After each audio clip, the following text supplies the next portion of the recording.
ନମସ୍କାର ଦର୍ଶକ ବନ୍ଧୁ। ଆପଣମାନେ ଜାଣିଛନ୍ତି କାଉ ଯିଏ ରାବିଲେ ସକାଳ ଆରମ୍ଭ ହୁଏ, ଆଉ ଏହି କାଉ କା କା ଶବ୍ଦ କଲେ ଅଶୁଭ ସୂଚନା ମିଳେ ବୋଲି ଲୋକପ୍ରବାଦ ରହିଆସିଛି। କିନ୍ତୁ ଏହା ପ୍ରକୃତରେ ସତ ନୁହେଁ। କାଉ ବହୁତ ବୁଦ୍ଧିମାନ, ଚାଲାକ ଆଉ ଚତୁର ମଧ୍ୟ। ଏହା କେମିତି ଆମେ ପିଲାବେଳେ ପଢ଼ିଛେ ଗୋଟିଏ ଗପ, ଆପଣମାନଙ୍କର ମନେ ଥିବ, କାଉ ଓ ପାଣି ମାଠିଆ।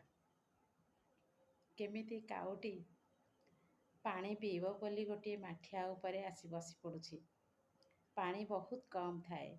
ସେ ଚତୁରତାର ସହିତ ଆସି ଗୋଟିଏ ଟେକାଟିଏ ପକାଇ ଦେଉଛି ଆଉ ପାଣି ଉପରକୁ ଉଠି ଆସୁଛି। ସେ ପାଣି ପିଇ ଖୁସିରେ ଉଡ଼ି ଯାଉଛି। ଏଥିରୁ ପ୍ରମାଣିତ ହୁଏ ଯେ କାଉ ବହୁତ ଚାଲାକ।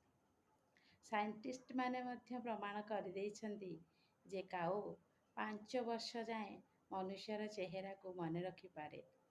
ତେଣୁ କାଉମାନଙ୍କୁ କେବେ ବି ହଇରାଣ କରିବେ ନାହିଁ।